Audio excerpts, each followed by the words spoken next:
Buenas tardes, yo soy Gerardo Otero, soy el facilitador de Rederam y hoy tenemos el gusto de presentar a Juan Carlos Martínez, quien nos va a hacer una presentación sobre la reforma del artículo segundo constitucional sobre pueblos y comunidades indígenas y afromexicanas, la búsqueda de un rediseño del Estado para una justicia intercultural. Entonces, sin más preámbulo, porque queremos terminar a tiempo para ver el juego en México, le damos la palabra a Juan Carlos. Adelante, Juan Carlos. Pues muchas gracias por la invitación. Yo también me voy a ir de volada para que no estemos No, no, tiempo tú en no te juego. carreres, tú vete como Y necesites. básicamente, a ver si puedo compartir aquí está con la presentación. Sí, Eh, lo que, lo que, lo que me gustaría conversar con ustedes es un poco, en términos generales, el significado que se le ha querido dar a a la reforma constitucional, más que hablar propiamente de los artículos de la misma. Lo que quiero hablar es un poco del significado que tiene para algunos y luego, quizá brevemente, ya en en la charla final, podamos hablar un poco más de cómo esos significados están en disputa y en algún punto de la presentación voy a hablar como de dos grandes paradigmas a partir de los cuales se busca interpretar esta reforma.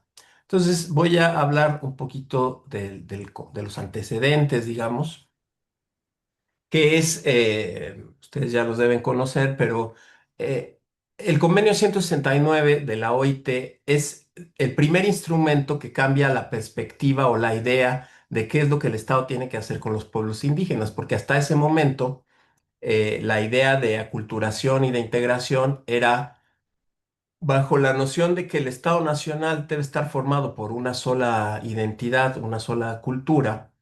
El enfoque de cómo abordar el tema de los pueblos indígenas era más como un problema para lograr ese objetivo de la identidad homogénea y pues se buscaban políticas públicas para castellanizar, para urbanizar, para civilizar, digamos, esa tendencia colonial a los pueblos indígenas y construir una sola identidad nacional bajo la idea bastante racista de que todos somos mexicanos mestizos, ¿no?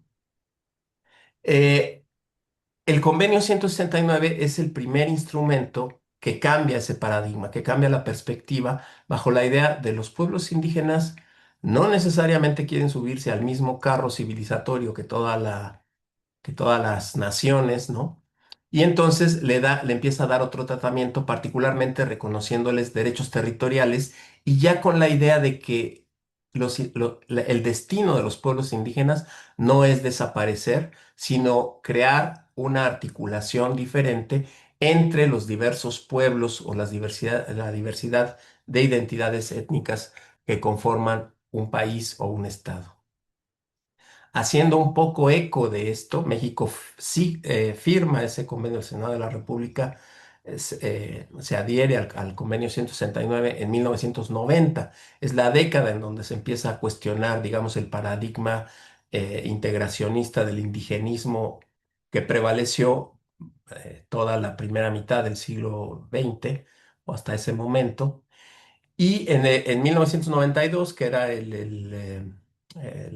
para algunos la celebración o la conmemoración de los 500 años de la colonización, en México se aprueba una primera reforma constitucional al artículo cuarto, que es más bien culturalista, es decir, reconoce la existencia de los pueblos indígenas y incluso les reconoce preexistencia a la formación del Estado, pero propiamente no hay ningún derecho explícito reconocido en en esa primera reforma del 92.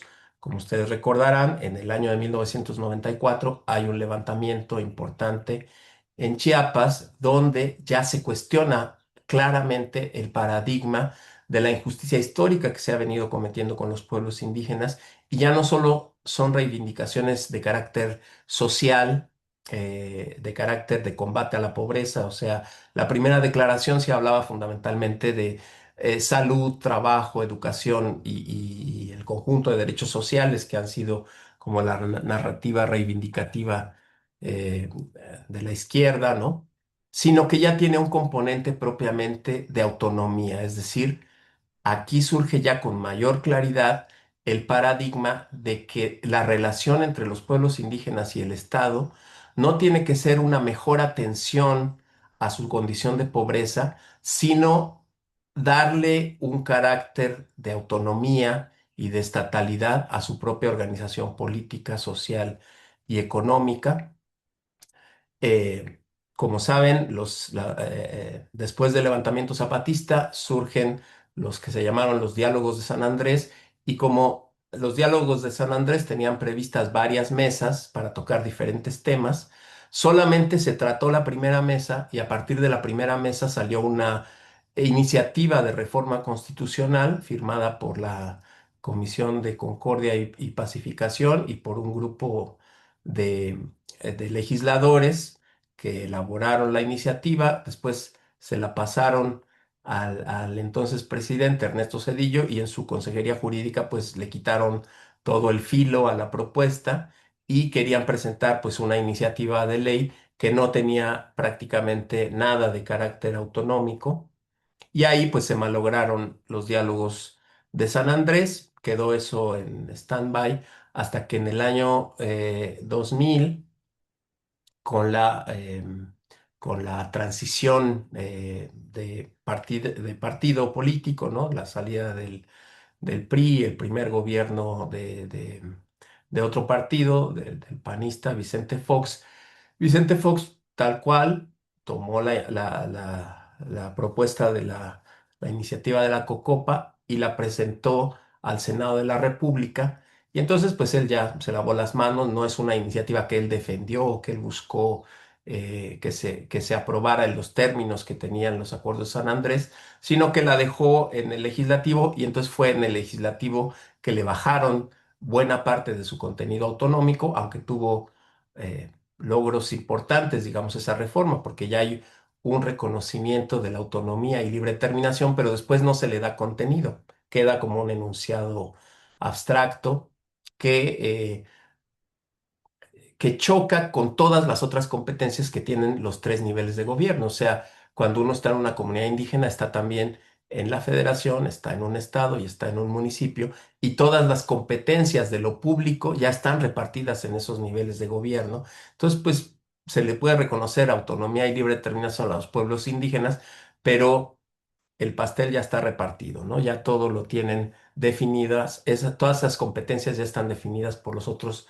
tres niveles de gobierno. Por lo tanto, pues no se logra la pacificación. Entonces, estos son los antecedentes, digamos, el tema pendiente que queda ahí en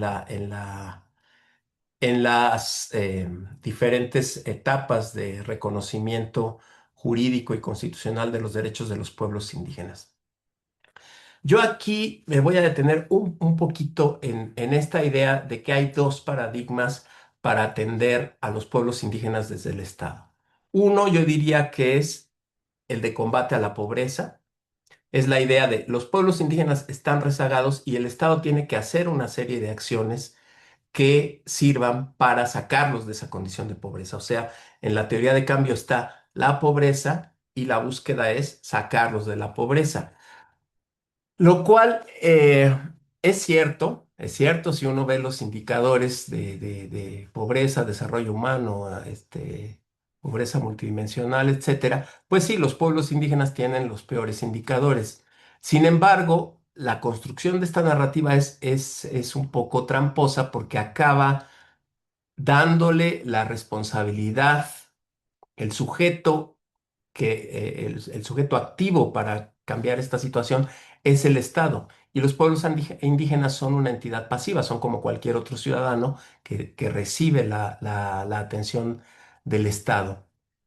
En la perspectiva autonómica, la teoría es diferente. El problema no es tanto la pobreza, sino que la pobreza es un efecto de un proceso permanente de colonialismo, neocolonialismo o colonialismo interno que llamó González Casanova, en donde los pueblos indígenas siguen sujetos a un control, a un modelo de desarrollo, a una perspectiva que se define desde lejos y desde arriba, y no es la de los propios pueblos. Entonces, la pobreza es la consecuencia, no es el problema de esta falta de capacidad de decisión que tienen los pueblos, porque si uno revisa la división política de México, la unidad básica, sabemos que es el municipio regulado por el artículo 115 constitucional, y esta unidad básica reproduce lo que aquí uno de nuestros fundadores del CIESAS, Gonzalo Aguirre Beltrán, llamó la región de refugio.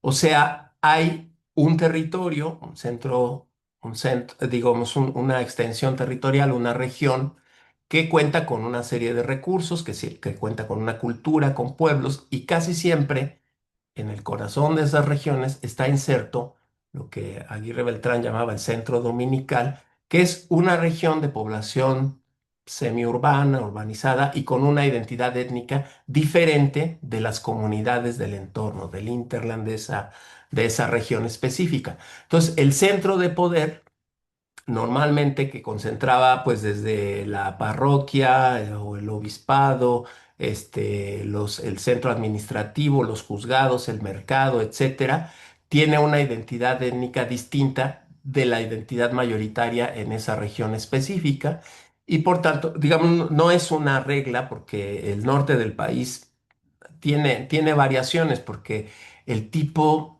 de asentamiento de los pueblos indígenas en el norte del país tiene un patrón un poco diferente a los que había en Mesoamérica, ¿no? Pero de todas formas, si uno ve cualquier pueblo indígena, incluso en el norte del país, está asentado en municipios, incluso en algunos lugares en ejidos y en comunidades. O sea, el núcleo agrario tiene la cabecera campesina mestiza o criolla en algunos lados que se siguen reivindicando muy, muy blancos, ¿no? Y muchas comunidades dentro de incluso de los ejidos que son, por ejemplo, la Tarahumara, ¿no? Es muy común que uno encuentra que las comunidades, o con los yumanos en Baja California, encuentra que las comunidades están dentro de ejidos o de núcleos agrarios y la cabecera del ejido no es indígena, ¿no?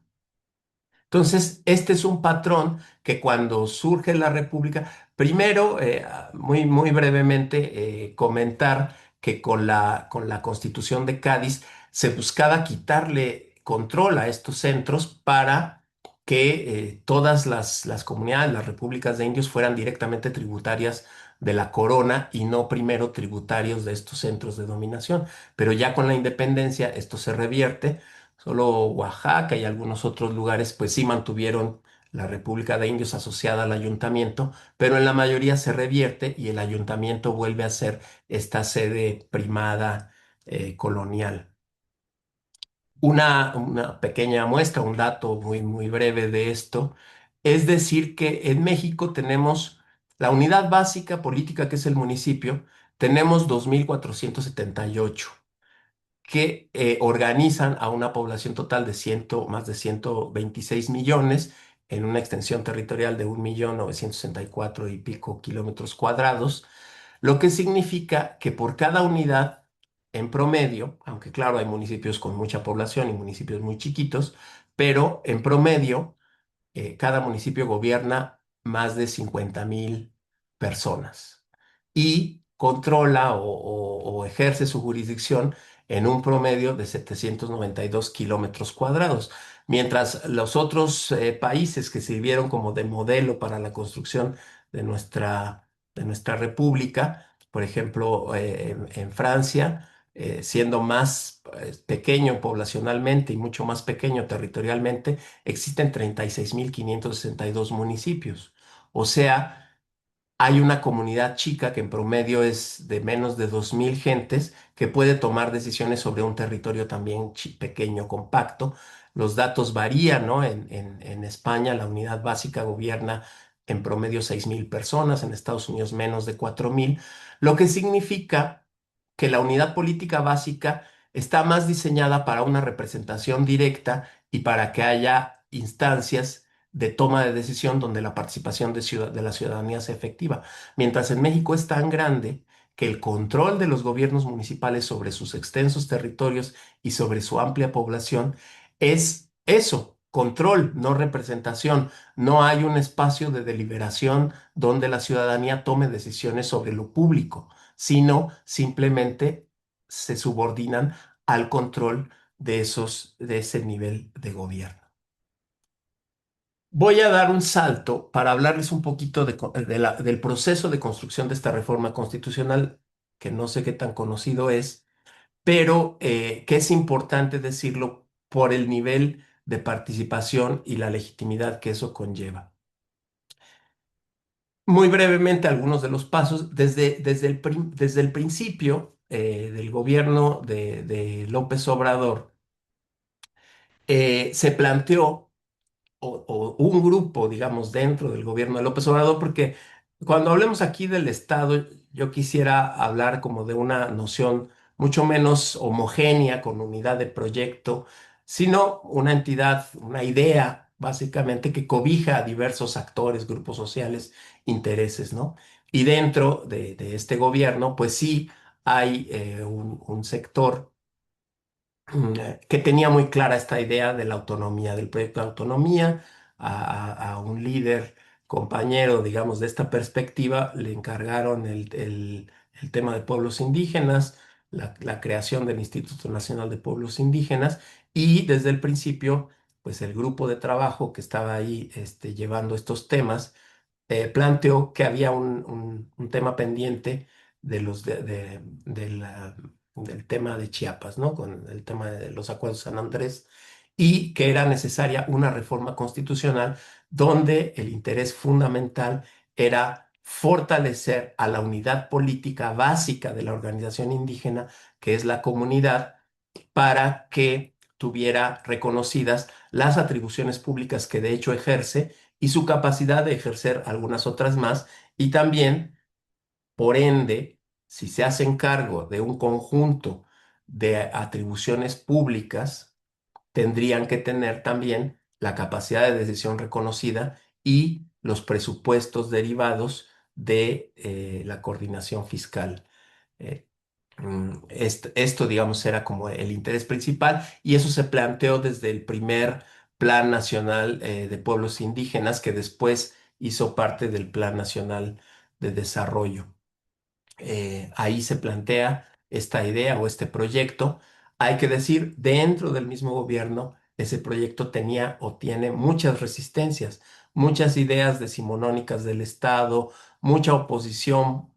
mm, yo la ubicaría en tres espacios: gobernación, o algunos actores dentro de gobernación, eh, que tienen pues esta idea de la necesidad de control político. La idea de autonomía les rompe un poco su noción de control político.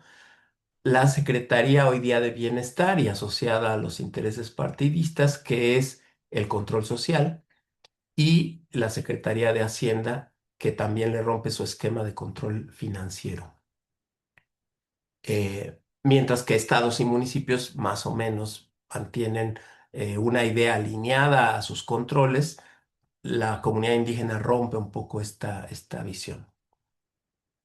No obstante, se logra a partir del 3 de junio del 2019, del 3 de junio al 9 de agosto, se inició un proceso de consulta, una consulta que llevó, digamos, unos documentos o lineamientos básicos que venían desde los acuerdos de San Andrés, y las otras instrumentos internacionales y estudios que han representado avances en el reconocimiento de derechos de los pueblos indígenas. Se lleva ese documento a consulta libre, previa e informada, con foros imperfectos, pero que lograron ser muy participativos. Se realizaron 54 foros regionales a lo largo y ancho del país, tres mesas de trabajo en algunas regiones específicas que lo solicitaron. abarcó 27 entidades federativas, hubo un foro con migrantes en los Estados Unidos y un foro nacional.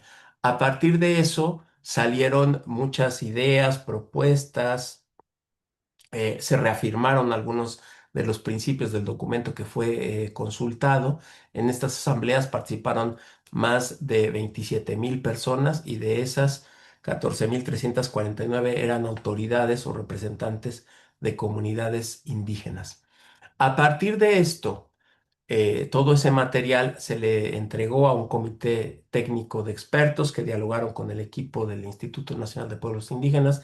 La doctora Tere Sierra era parte de ese grupo técnico de expertos y realizaron un proyecto, una propuesta ya de iniciativa de ley. Se consensó a ese nivel y se regresó a consultas entre junio y julio del 2021. Ahí se atravesó la pandemia y se realizaron 62 asambleas regionales de seguimiento. En esas participaron un total de 13,070 personas, de las cuales 7,034 eran autoridades indígenas. A partir de eso ya se consolida una propuesta de reforma que abarcaba varios artículos de la Constitución y se inicia un grupo interno de trabajo dentro del gobierno donde participaba fundamentalmente la Secretaría de Gobernación, la Consejería Jurídica y el Instituto Nacional de Pueblos Indígenas. Y luego, dependiendo de los temas, pues se invitaban a funcionar para hablar de educación, se invitaron a los funcionarios de la SEP para hablar de medio ambiente a Semarnat, etcétera, etcétera. Y ahí pues fueron arduas, largas discusiones, se paró el proyecto algunos años, ¿no? Em, y pues no se llegaba a consenso hasta que ya a su salida el presidente López Obrador, el 5 de febrero de 2024, presenta un listado de iniciativas y entra a proceso de dictaminación y aprobación dentro del Congreso del Estado. En ese punto ya el texto llevaba la aprobación, se le quitó algo del contenido, se redujo todo, tocaba varios artículos y todo se sintetizó solo en el artículo segundo y tuvieron la precaución de no hablar de territorio porque justamente en esta idea decimonónica de Estado hablar de territorio tiene implicaciones dentro de la soberanía nacional. Y también en ese momento, como en el paquete iba también una reforma electoral, se quitó todos los temas de representación que ahorita se están tratando de rescatar con la ley general, con una iniciativa de ley general que apenas va a entrar a consulta el próximo mes y que pretenden tener más de 80 foros de consulta. Em, ya cuando llegó al legislativo, sabemos que como traía la anuencia del Ejecutivo Federal, ahí se discutió poco. Y además, en este tema específicamente, la oposición tenía poco interés de oponerse y quizás sabía que como se iban a oponer en todo lo demás, en la reforma judicial, en la reforma de la ley de aguas, en el tema electoral, etcétera, pues en esa más o menos pasó con cierta tersura y el 29 de septiembre eh, ya se terminan las discusiones parlamentarias, se aprueba la reforma y el 30 de septiembre de 2024 se promulga. Aunque tuvo algunos recortes y se redujo todo al artículo segundo, pensamos que este texto tiene importantes avances, em, de los que voy a hablar muy brevemente Todavía estoy dentro del tiempo, ¿verdad? Más o menos. Unos 5 minutitos más. Sí, sí, sí, con eso. Eh, Aquí como decimos, la piedra angular de esta reforma es el reconocimiento de las comunidades indígenas y los pueblos indígenas como sujetos de derecho público o entidades públicas con personalidad jurídica y patrimonio propio. Esto significa justamente que frente a esta perspectiva de la que hablábamos de eh, todas las unidades políticas, desde la federación, el Estado y el municipio lo que han tenido es una capacidad de control y de decisión sobre lo público, sobre las comunidades. No obstante, dada la precariedad del Estado mexicano en el siglo XIX y buena parte del XX, las comunidades han tenido márgenes para hacer sus cosas, ¿no? Construir sus caminos, atender sus enfermos con medicina tradicional, este, etcétera, etcétera, apoyarse en actividades productivas o lo que sea. La política pública no llega de manera importante a las comunidades indígenas sino hasta finales del siglo XX. La educación también, pues es bastante precaria, marginal en las regiones indígenas. Entonces, la presencia del Estado en las regiones indígenas es escasa y eso genera que dentro de las comunidades haya mucha capacidad de atender sus propios asuntos, ¿no? Hemos trabajado temas sobre justicia, cómo ellos aplican justicia, resuelven sus conflictos, cómo ellos se organizan para atender a sus eh, presos, etcétera, etcétera, ¿no? Hay varios temas en los que está bien documentado que las comunidades indígenas históricamente han tenido autonomía, pero no un reconocimiento formal de la misma. O sea, se ejerce en paralelo al Estado y mucho menos financiación pública, ¿no? Entonces, pues el significado de esto, ay, aquí ya se me trabó. El significado de esto es que se les reconoce la capacidad para ejercer sus derechos por sí mismo, tomar decisiones asambleas, mismas que serán respetadas por el gobierno. Y hay un fortalecimiento de ámbitos específicos que han estado asociadas a las demandas históricas, ¿no? Reconocimiento de sus formas de gobierno y organización, reconocimiento de la jurisdicción indígena como su capacidad de resolver sus conflictos aplicando sus propios sistemas normativos, participación en la construcción de modelos educativos. Hay un reconocimiento de la medicina tradicional, que también fue otro de los temas porque el sistema de salud nacional más bien ha perseguido y estigmatizado la medicina tradicional mexicana o indígena y por lo tanto hay este reconocimiento y también pues un mandato de que las instituciones públicas de salud tengan apertura a esta interculturalidad. Hay un reconocimiento y protección del hábitat, de la bioculturalidad, de la integridad de sus tierras, de sus lugares sagrados. Hay un derecho de ejercer su desarrollo integral que más o menos se materializa en los planes de justicia de los que hemos hablado, donde también se ve internamente estas tensiones, ¿no? Hay un plan muy avanzado que es el de los yaquis y otros más o menos como es el de los wixárikas, donde efectivamente lo que se hace es transferirles competencia, ¿no?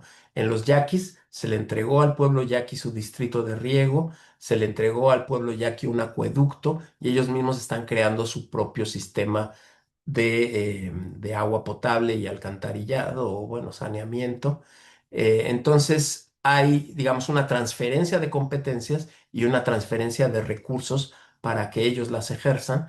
Y hay otros planes de justicia que más bien pues llega la CEP a revisar a cuántas escuelas les falta el techo y cómo arreglar las canchas, ¿verdad? Es otra vez reproducir una visión más bien asistencial que es necesaria y que además es muy demandada porque sigue habiendo pues una cultura política bastante clientelar en nuestro país y también un montón de necesidades reales que llevan más a ese ámbito, pero hay también conciencia y potencialidad de que las propias comunidades pueden ejercer un conjunto de atribuciones, ¿no? Y bueno, está el derecho a la consulta, que es este derecho bisagra para las decisiones que se toman dentro del Estado y qué decisiones se toman dentro de los pueblos indígenas y cómo se crean los espacios interculturales para dialogar y tomar decisiones convenientes para todas, todos. Y asociado a estas nuevas atribuciones hay un apartado B que delinea todas las funciones específicas que conlleva al Estado el reconocimiento de estos derechos. Está el impulso del desarrollo comunitario y regional. Nada más tomé algunos puntos. La obligación de asignar presupuesto a los pueblos indígenas, quienes podrán administrarlos y ejercerlos de manera directa. proporcionar servicios de salud con pertinencia cultural, reconociendo la medicina tradicional, garantizar los derechos de las mujeres indígenas y afromexicanas, construir y ampliar vías de comunicación, caminos artesanales, radiodifusión, etcétera, reconocer las formas organizativas de residentes inmigrantes, así como su vínculo con sus comunidades de origen, así como la obligación de celebrar consultas. Esto es el apartado A, son los derechos, el apartado B son las obligaciones del Estado, hay un apartado C donde están los derechos de los pueblos afromexicanos, que son por primera vez reconocidos en 2019 en la Constitución, y un último apartado que se focaliza en los derechos de las mujeres, los derechos de las personas migrantes y de las juventudes, adolescencias e infancias.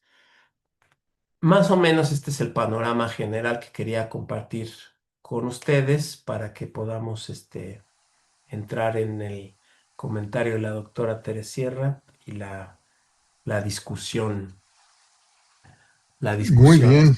que tengamos con ustedes. Muchas gracias. Sí, muy bien, Carlos, Juan Carlos. Pues Tere, María Teresa Sierra, por cierto, se me olvidó comentar de que ambos son investigadores del CIESAS, solo que Tere está en la Unidad de México y Juan Carlos estás en la unidad De Oaxaca, en de Pacífico. Oaxaca, del Pacífico, ok. Pero bueno, yo, o sea, supongo que los dos son antropólogos.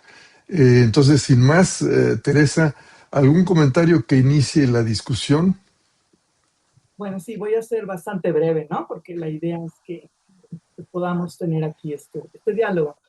Bueno, como bien dijo Juan Carlos, yo participé en este comité técnico de estudios. Entonces, yo tengo un posicionamiento, ¿no?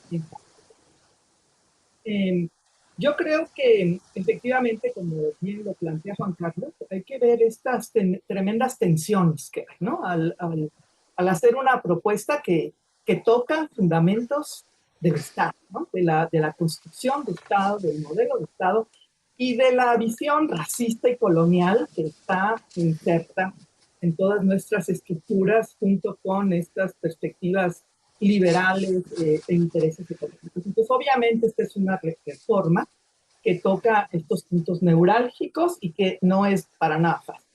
Y que, sin embargo, yo considero, como bien planteó Juan Carlos, hay que tomar en cuenta que el Estado no es homogéneo, hay mucha heterogeneidad y estas tensiones en las que se hizo esta reforma pues son fundamentales, ¿no? Y estas mismas tensiones se trasladan también hacia las organizaciones indígenas, ¿no? Porque, digamos, un elemento fundamental para que esta reforma se procesara era construir una legitimidad, ¿no? De los pueblos, que realmente no fuera un tema de arriba abajo, sino que realmente recogiera demandas, visiones, pues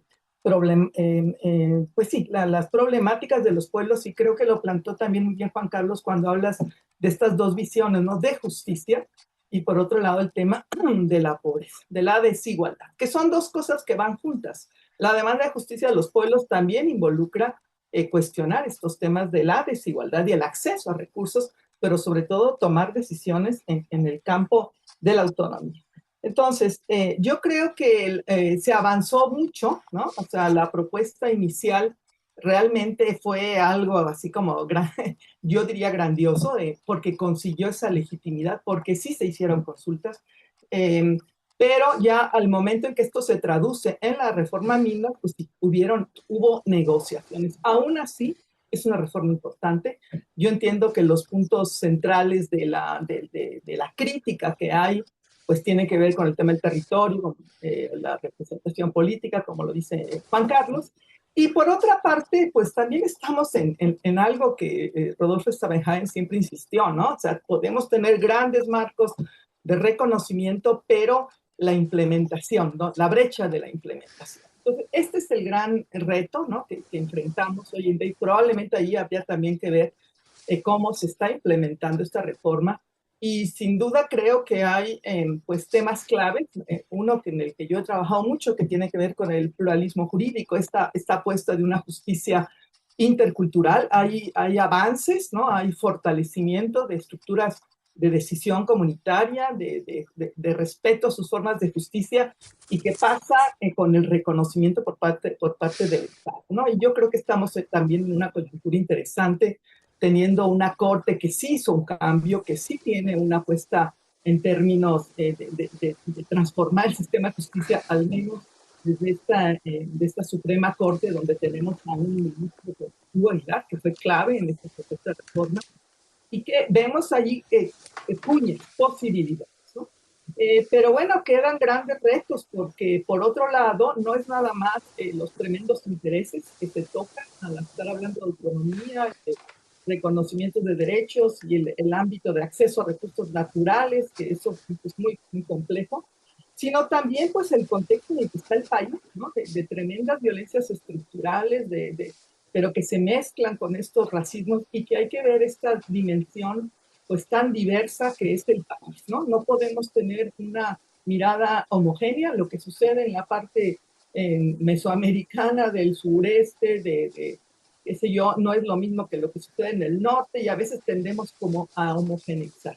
Y bueno, reconocer también que hay quienes no están contentos, ¿no? Con estas propuestas, pero creo que no se puede negar que hay avances importantes y que sin duda quienes estuvieron al frente de esta propuesta, pues es gente que sí puso todo lo que pudo, hasta donde pudo llegar. Y ahora pues vamos a ver con la Ley General de Derechos de Pueblos Indígenas y Afro-Mexicanos, que ya se va a consultar, ¿no? Vamos a ver, yo todavía no la conozco, ya sé que ya salió un documento, pues cómo se traduce, ¿no? Y que es fundamental para que no se quede nada más en una propuesta de reforma que no se ancle, ¿no? Entonces va a haber consultas.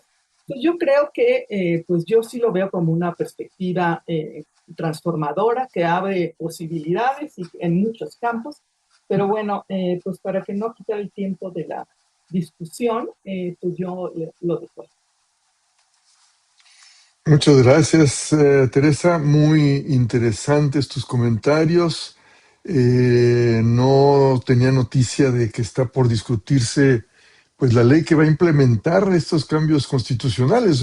Me parece formidable, ¿no? Porque ojalá que pues algunas de las críticas que se han hecho, sobre todo de ONGs, inclusive antes de que se publicara la reforma, pues que se resuelvan esas cuestiones, ¿no? Por ejemplo, una de las cosas que más me acuerdo yo es de que se criticaba mucho que se dejaba mucho de la implementación a los estados, ¿no? Entonces, en el entendido de que en los estados, algunos por lo menos, hay fuertes cacicazgos, pues entraba la duda de cómo se va a implementar en esos casos, ¿no?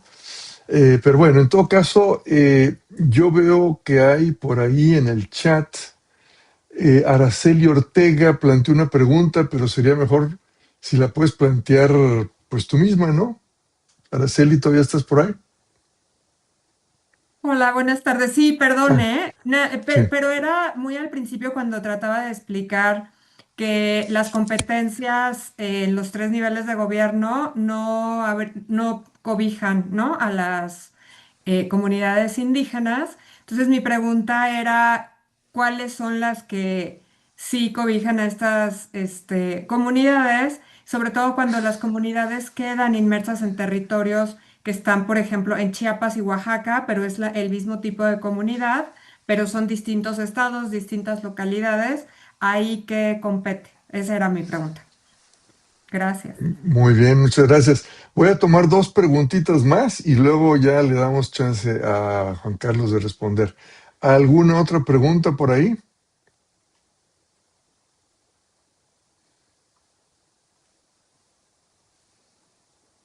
Gerardo, Héctor Fretes, adelante. Y luego Gerardo, Gabriela. una pregunta. Y luego Gunther. Veo con optimismo que se acaba de aprobar una sexta o séptima municipio, creo, en Michoacán, como comunidad autónoma. No sé si comparten esta opinión de que hay ciertos avances en la cuestión de autonomía. Muy bien, gracias Héctor. Entonces sigue, creo, Gabriela y luego Gunther. Y vamos a agarrar ya de una vez las cuatro. y luego le damos chance a Juan Carlos de responder. Está apagado tu micrófono, Gabriela. Gracias por la presentación, decía a Juan Carlos y a Tere. No, bueno, mi pregunta ya, Juan Carlos dijo que el tema territorial se sacó de la discusión y bueno, y sobre eso yo tengo pues muchas dudas siempre, por ejemplo, cuando se plantea la idea de comunidad en esta reforma del artículo segundo constitucional, hay un supuesto en donde la comunidad es una comunidad territorial, no solo política, pero lo interesante es que en realidad las comunidades como sujetos de derecho reconocidos en el segundo constitucional no tienen una delimitación territorial. Pueden estar empalmadas en ejidos o comunidades o pueden estar en propiedad privada, por ejemplo, es el caso de Yalala, me parece, en Oaxaca, pero no tienen una delimitación territorial. Sin embargo, entiendo que se ha avanzado con estos decretos, en particular en el caso de los rarámuris, me parece que se generó esta nueva forma de propiedad tradicional indígena. Si sobre eso nos pudieras explicar un poco más, o sea, cómo se está viendo esa nueva forma de propiedad y si va a reproducir un modelo similar al ejido y la comunidad en el sentido de los derechos de propiedad, cómo se está discutiendo, planteando y si va a estar eso idealmente en la ley indígena. Muchas gracias, Gabriela. Gunther Dietz. Muchas gracias, Gerardo. Muchas gracias, Juan Carlos y Teresa, por la presentación y los comentarios. Quisiera, en la misma línea que se mencionaba, preguntarles si hay algo previsto en la discusión sobre leyes secundarias que se refiera a autonomías no territoriales, a derechos que no tienen que ver únicamente con el territorio, sino lo que en otros contextos de otros países se ha llamado autonomía personal frente a autonomía territorial. Sobre todo me refiero a derechos lingüísticos que no caducan cuando tú emigras de tu comunidad y llegas a la ciudad. Trabajo en el ámbito educativo y entonces ahí nos interesa mucho esta cuestión. Se supone que la mitad de la población que se autoadscribe como indígena en México hoy en día ya no vive en sus comunidades. Entonces, ¿qué pasa con los derechos de los pueblos originarios que ya no residen en sus comunidades y en sus territorios? Muchas gracias. Muy interesante. Acá en Canadá entiendo que más de la mitad de los miembros de las primeras naciones, como se les llama acá, viven fuera de sus comunidades, ¿no? Entonces, pues sí. Bueno, Juan Carlos, pues ahí tienes para responder, o sea, dependiendo de qué tan largo respondas, puede ser que tengamos una oportunidad de hacer una segunda ronda, pues ahí le dejamos y nos vamos a ver el juego, ¿no? Sí. Este, Pero sí eh, vamos a terminar puntualmente a las 7, ¿eh? Eso sí. sí. Bueno, muchas gracias por sus preguntas en relación al tema de las competencias. Pues, digamos, lo que hay es un reconocimiento de la capacidad para ejercerlas, pero no hay una asignación específica de ahora las comunidades indígenas se van a hacer cargo de sus panteones, del mercado y de la escuela. No, no hay. Justamente porque hay una heterogeneidad enorme entre los pueblos indígenas de México. O sea, hay unos que están muy organizados, otros menos, y como dicen, y vamos a volver a eso, pues muchos ni viven en sus comunidades, ¿no? Entonces, lo que está puesto en la ley, en la ley que apenas se va a consultar, es una idea bastante sugerente de que la comunidad existe, probablemente ha existido desde hace siglos o probablemente se creó hace poco, porque hay nuevas comunidades que se han formado a lo largo de la historia y van a tener que hacer un proceso de formalización de su existencia, es decir, van a tener que sacar su CURP o su acta de nacimiento.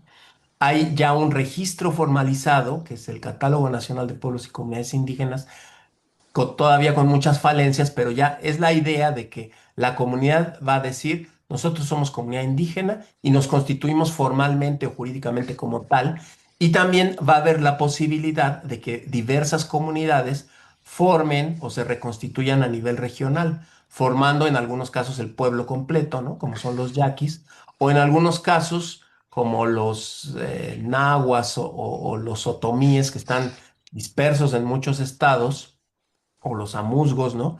Este, puedan constituirse a nivel regional.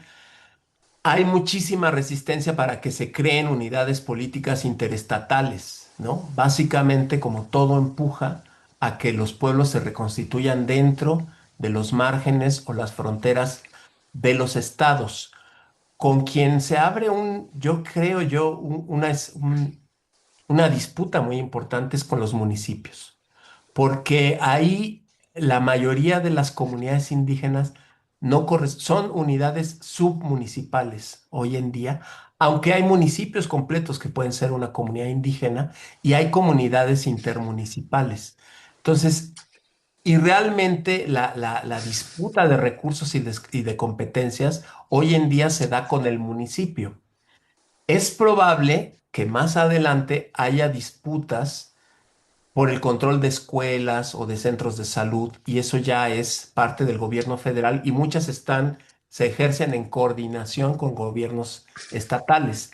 Pero yo creo que en términos generales la discusión no ha llegado a eso. En términos de jurisdicción indígena, que es el tema que tratamos mucho con Tere Sierra y otro grupo de compañeros, sí hay, sí hay un reconocimiento de una competencia que normalmente es de los estados, que es sancionar delitos o resolver conflictos de carácter civil dentro de la comunidad, o a veces resuelven conflictos agrarios dentro de la comunidad, que eso hoy en día es competencia de la federación. Entonces, está, digamos, abierto un panorama para que la comunidad dotada de legitimidad jurídica y representación pueda seguir ejerciendo las competencias que ya ejerce, pero también atraer competencias que hoy en día están en las otras esferas de gobierno, lo cual es muy interesante para el futuro, pero todavía creo que, pues probablemente en regiones como Michoacán, particularmente en la meseta purépecha o en la Sierra Norte de Oaxaca, pueda haber comunidades, bueno, ya hay comunidades, o en Chiapas también, capaces de disputar competencias con los otros niveles de gobierno. Pero en otras partes del país no es tan factible por la historia y por la forma en que se ha erosionado la organización comunitaria, ¿no? Con esto paso al tema de Michoacán, donde sí han tenido una lucha histórica importante. Hay que decir que en Michoacán hay comunidades indígenas que eran repúblicas de indios en la colonia que mantuvieron el carácter de ayuntamiento, y Cherán es una de esas. Por eso son, además de ser comunidad indígena, son municipio, o sea, ya tenían un reconocimiento jurídico y eso les ha permitido, eh, ya en fechas recientes y a partir de necesidades específicas, como era el tema de los talamontes y la presencia del crimen organizado, lo que también ha pasado en la montaña y la costa de Guerrero, las propias comunidades de manera emergente crean o fortalecen su institucionalidad propia y dicen, nosotros vamos a autogobernarnos. Y luego han dado un paso importante porque las comunidades que están dentro de municipios, ¿no? Como Quiroga o como, ¿cómo se llama? De los Herreros, o Apatzingán, responden a este modelo del que San hablaba Felipe. antes. San Felipe de los Herreros, tienen una cabecera mestiza o criolla, donde se sienten todavía peninsulares, y muchas comunidades indígenas alrededor. Entonces, ellos concentran los recursos y las comunidades de Michoacán, ya antes de la reforma constitucional, habían disputado jurídicamente su autonomía, logrado reconocimiento e incluso habían logrado ya la transferencia o el acuerdo de los recursos municipales que llegan vía participaciones o vía aportaciones, porque son diferentes, las distribuyeran entre las comunidades indígenas que hay dentro del ámbito municipal. Hay que decir que la primera constitución que se adecuó a la reforma constitucional de 2024 fue la de Michoacán, justamente por los procesos históricos importantes que ha habido ahí de historia reciente de reivindicación de competencias. En relación a la pregunta de Gaby, yo brevemente podría decir, hay dos maneras de entender el territorio. Como el espacio geográfico donde una colectividad toma decisiones o ejerce jurisdicción, o sea, el territorio entendido como el ámbito jurisdiccional de una autoridad, y el territorio entendido como propiedad, o sea, como la cosa que posees y puedes hacer lo que tú decides o quieres, ¿no? Las regiones indígenas están basadas en territorios con muchas características. Algunos sí son núcleos agrarios, muchos son comunidad agraria, pero otros son ejido. Sabemos que digamos, la ficción jurídica del ejido es que el Estado dotaba de tierra a las comunidades y la comunidad agraria es un reconocimiento de una posesión ancestral. Y hay, por ejemplo, los yaquis no tienen ninguna figura jurídica, nunca solicitaron que se les reconociera como comunidad. O, por ejemplo, los rarámuris tienen todo su territorio repartido en ejidos, pero es como que, digamos, ellos tenían un patrón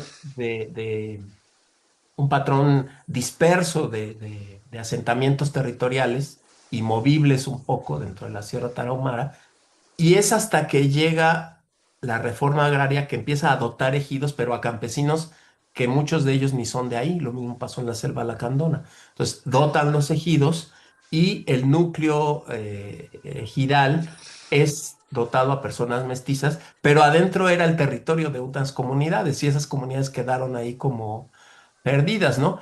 En Mesoamérica, como decía, pues el patrón es más fácil, el asentamiento sí era de continuidad territorial pequeña y las dotaciones agrarias pueden más o menos corresponder, pero luego hay procesos donde comunidades se dividieron, se crearon nuevas comunidades y ya no les dotaron de ejido, hay la división entre avecindados y los meros comuneros o los meros ejidatarios. Entonces, todo este patrón hace que el reconocimiento de la propiedad sea más compleja.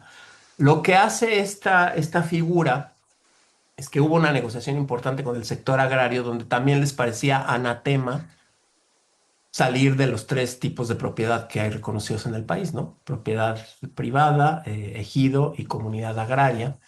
Entonces, lo que dijeron es, bueno, vamos a darle un poco de retroactividad a la comunidad agraria o a los ejidos en su caso y regresarlos al patrón previo a la reforma del 92, fue la reforma agraria, ¿no?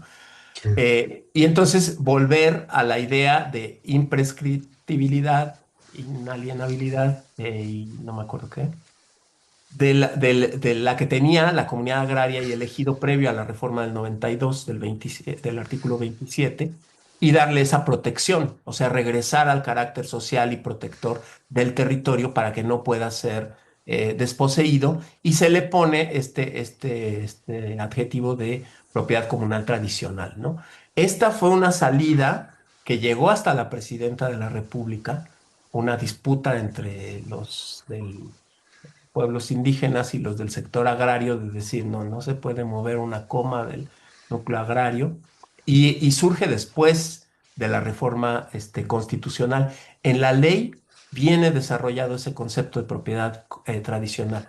Entonces tenemos que no están demarcados los territorios efectivamente.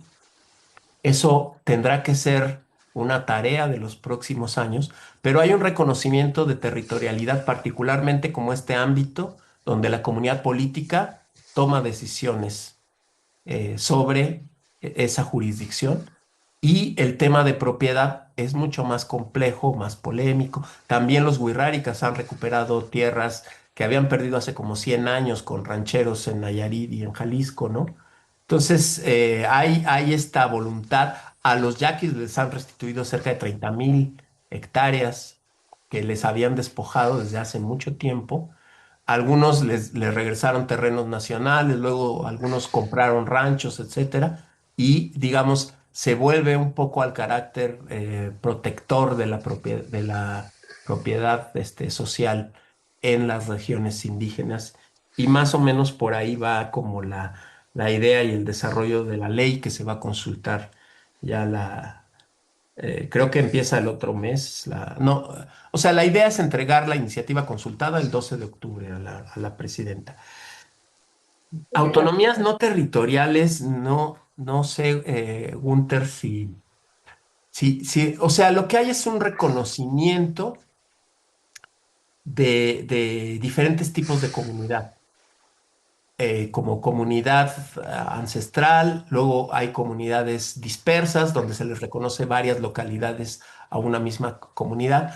Hay reconocimiento de comunidades urbanas, que son esas comunidades indígenas que después se las tragó la ciudad, la urbe, ¿no? Como pues, pues muchas, ¿no? Tonalá o Guadalajara o Xochimilco, ¿no? Y luego hay el reconocimiento de comunidades migrantes. Sí hay derechos subjetivos que les llaman, ya no son migrantes, sino, eh, no sé, que ya están asentadas, digamos, ¿no? No es que están de tránsito, sino ya llegaron de fuera, pero ya están asentadas y reconstituidas en las ciudades, ¿no? Hay ese reconocimiento y sí hay un conjunto de derechos subjetivos que se ejercen de manera personal o acciones afirmativas, ¿no? Y los derechos lingüísticos son uno de esos. O sea, si hay comunidades indígenas asentadas en Iztapalapa y bien organizadas, sí tendrían atribuciones para solicitar que ahí se fortalezcan sus derechos lingüísticos.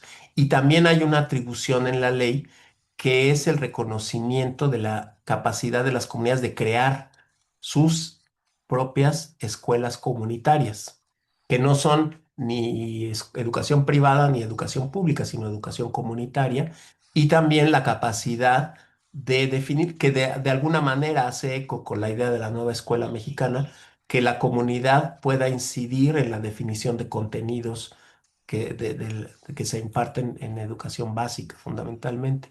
Entonces, hay estas ideas, pero luego es difícil. Yo he estado, desde que salí del INPI, recorriendo muchas comunidades para ver cómo están recibiendo el tema. Y, por ejemplo, este tema de hacerse cargo de sus escuelas lo ven muy difícil, ¿no? Lo ven como, no, y luego el sindicato, y luego muchos de los líderes, de los actores eh, importantes dentro de las regiones indígenas son profes, son maestros sindicalizados, y entonces ahí como que no le quieren mover tanto, ¿no? Pero hay algunos que sí buscan como apropiarse, están más en los temas territoriales, ¿no? Hay en valles centrales de Oaxaca un reconocimiento de una concesión colectiva de agua y entonces ya se les reconoce como coadministradores del acuífero aquí en valles centrales de Oaxaca y ellos están empezando a pensar en esta constitución política de su región, la región Nizá, y digamos, hay estas cosas interesantes, pero creo que la constitución, la reforma constitucional va a ser eh, como heteroaplicativa. O sea, no es que inmediatamente va a haber decretos o disposiciones donde se les transfieren competencias o se les transfieren recursos, sino que van a tener que ir siendo definidos por las comunidades y disputados y quizá en muchos casos se tengan que judicializar para hacerlos efectivos, porque, como decía al principio, todas las competencias y los recursos particularmente ya están repartidos, pues nadie los quiere soltar. Entonces va a tener que haber un proceso donde la comunidad diga, yo quiero que en esta escuela tengamos maestros que enseñen la lengua chinanteca, aquí aunque estemos en la Ciudad de México. Y entonces va a tener que iniciar, que detonarse el proceso, y no es que automáticamente a las escuelas les va a llegar un montón de maestros chinantecos. Creo que eso no va a pasar así. Pues muchísimas gracias, Juan Carlos. Ya estamos en la hora, pero quisiera preguntarle a Tere Sierra si tienes alguna última palabra, tal vez decir más o menos por dónde crees que vaya pues esta nueva discusión para la ley para el 12 de octubre. 2, 3 oraciones que nos puedas compartir. Bueno, creo que es una perspectiva interesante, la estábamos esperando. Va a ser en julio, entendí que es en julio y en agosto la consulta. Yo no conozco, creo que hay que conocer esa ley. Y pues esperemos, ¿qué voy a decir? ¿No? Esperemos que realmente traduzca pues las demandas centrales y que se avance en el ejercicio de esto, de quiénes son estos sujetos de derecho público, que es fundamental, como lo plantea Juan Carlos, que sus competencias y sobre todo esta nueva relación con el Estado, ¿no? Yo creo que aquí hay un gran reto, cómo cambiamos estas estructuras arraigadas racistas que siempre desconocen que las comunidades indígenas tienen saberes y tienen otras posibilidades, otras lógicas, obviamente en un marco de reconocimiento de derechos humanos, ¿no? Porque tampoco se trata de idealizar las comunidades, pero sí fortalecer sus procesos. Entonces yo creo que es una oportunidad. Me parece muy bien que en esta red se discuta esto. El tema de tierras es fundamental. El tema de estas entidades agrarias, en donde yo lo que he visto que son o bienes comunales, bienes ejidales, pero son pueblos, articulan varias comunidades, y bueno, ahí cómo se va a traducir de derecho público y qué tipo de estudios van a tomar, ¿no? El tema de la defensa del territorio frente a las mineras, yo creo que hay muchos elementos que se pueden anclar a partir de esta propuesta de ley, pues pero vamos a ver, ¿no? También, como digo, yo creo que habría que ver, pues, hacer un balance de la dimensión estructural de violencias y demás, cómo impacta pues estos procesos. Y por último, nada más mencionar algo que no desarrollamos, que algo novedoso es que se incluye a los pueblos afromexicanos, es decir, no es una invención, realmente están demandando el ser reconocidos y están ejerciendo derechos. Y esta ley y esta reforma lo incluye. Creo que por ahí habría tal vez otro tema para retomar para esta discusión. Pues eso. Y gracias, Juan Carlos, porque estos comentarios últimos de la ley me parecen sugerentes. Y bueno, pues gracias a ustedes también por Gracias a ustedes y gracias a ti, Tere, Gerardo. Sí, muchas gracias a Tere por sugerir que invitáramos a Juan Carlos y a Juan Carlos por aceptar la invitación. Gabriela Torres Mazuera, creo que tienes ahí una tareita de que organicemos en torno a lo que usted va a hacer para la jornada del campo, a lo mejor que tenga una versión de webinario para discutir todas estas cuestiones de los tipos de tenencia, ¿no? Que pues aquí surgieron muchos desafíos de cómo repensar e inclusive a lo mejor reformar los tipos de tenencia. Pero bueno, viva México, vámonos a ver el juego. Gracias. Saludos. Chao.